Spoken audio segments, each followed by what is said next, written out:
기도하겠습니다. 사랑의 하나님, 오늘도 하나님께서 귀한 한 날 주시고 생명 주시고 또 사명 주셔서 이렇게 하루를 우리에게 주시며 또 주님의 말씀 따라 살라고 또 우리에게 이렇게 말씀하시니 참 감사드립니다.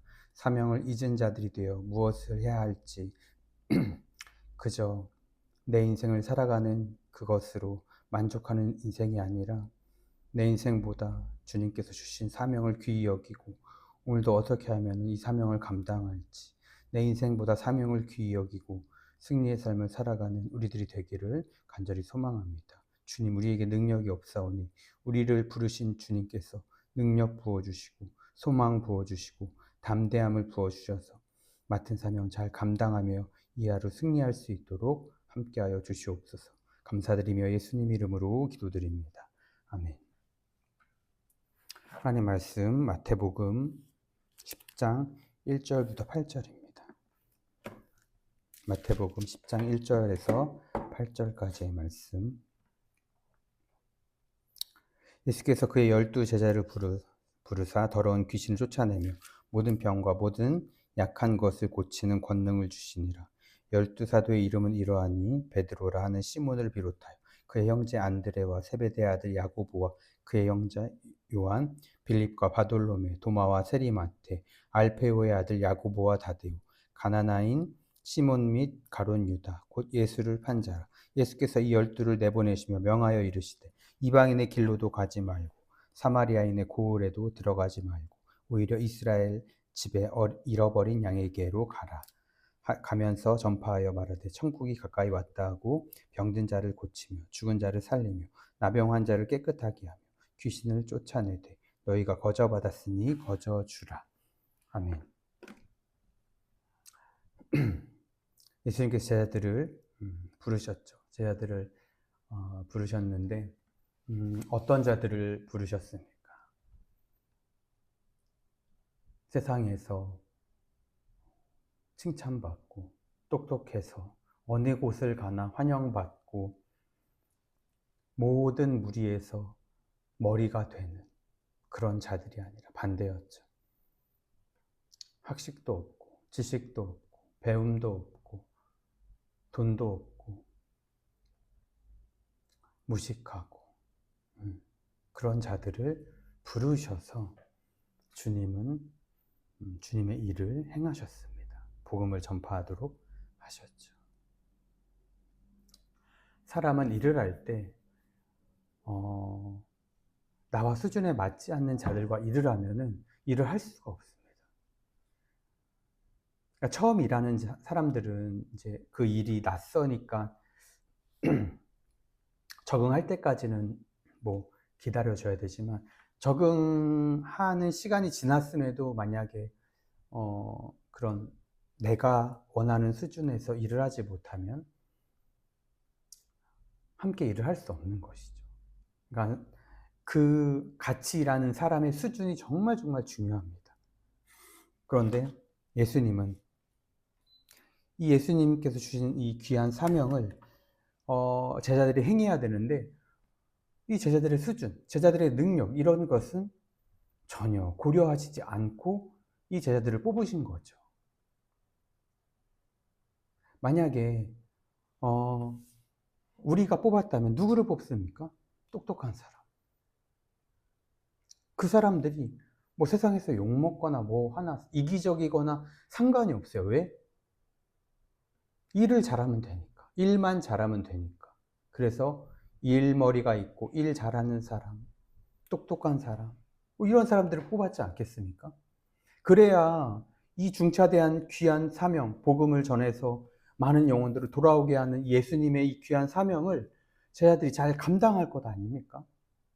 그럼에도 예수님은 그런 자들을 뽑지 않으시고 고기 잡고 있었던 사람들, 세관에서 그 죄악된 그곳에서 돈 세고 있던 마태, 이런 자들을 부르셔서 하나님의 귀한 일들을 맡기셨던 것이죠. 주님은 전능하시기 때문에 주님에게는 인간의 능력이 필요가 없습니다. 인간이 능력이 있다고 해도 그 주님 앞에 그 능력을 어떻게 자랑할 수가 있겠습니까? 뭘 자랑할 수가 있겠습니까? 우리는 주님 앞에 아무것도 자랑할 것이 없는 자들입니다. 왜?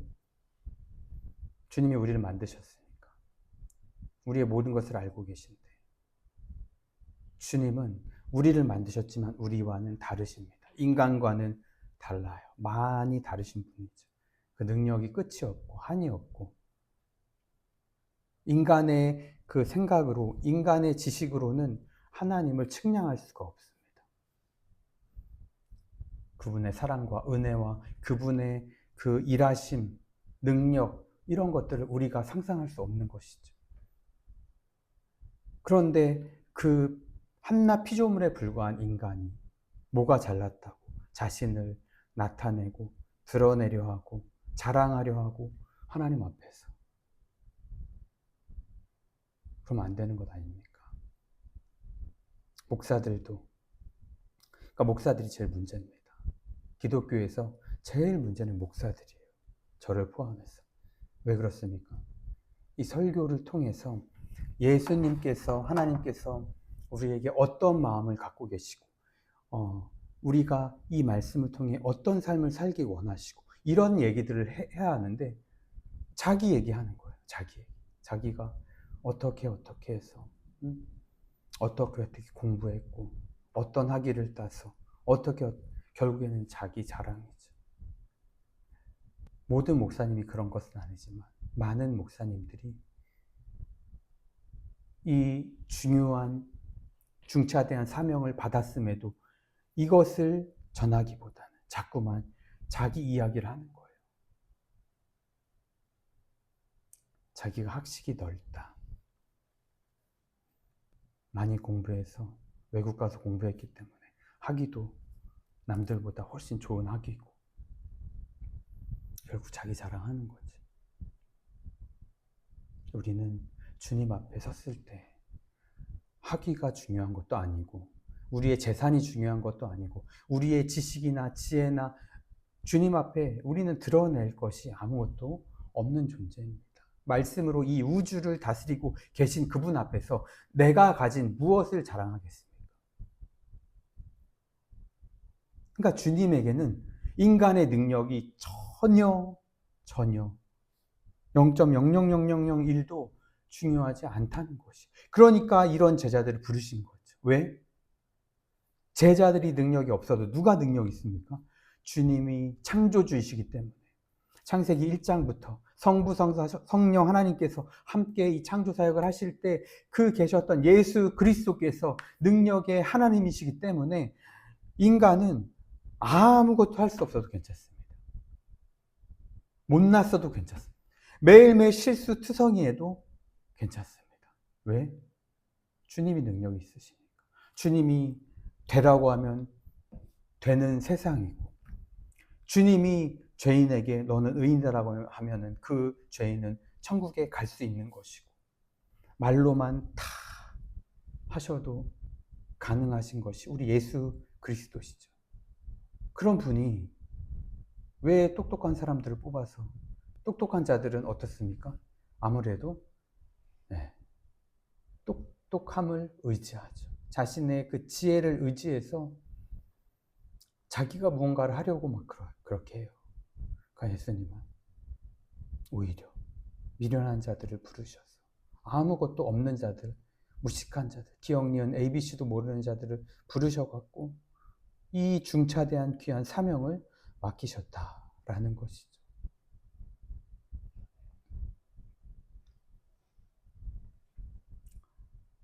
제자들이 주님께서 찾아오셔서 그들의 삶의 현장에 찾아오셔서 주님께서 부르실 때에 어떻게 했습니까?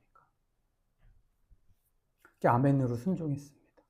제자들을 우리가 때로는 욕하기도 하고 미련하다 말하기도 하고 어떻게 주님을 눈앞에 보면서 마주하면서 3년 반을 지냈는데 어떻게 그 주님을 배신할 수 있었냐라고 우리는 제자들의 믿음을 깎아내리지만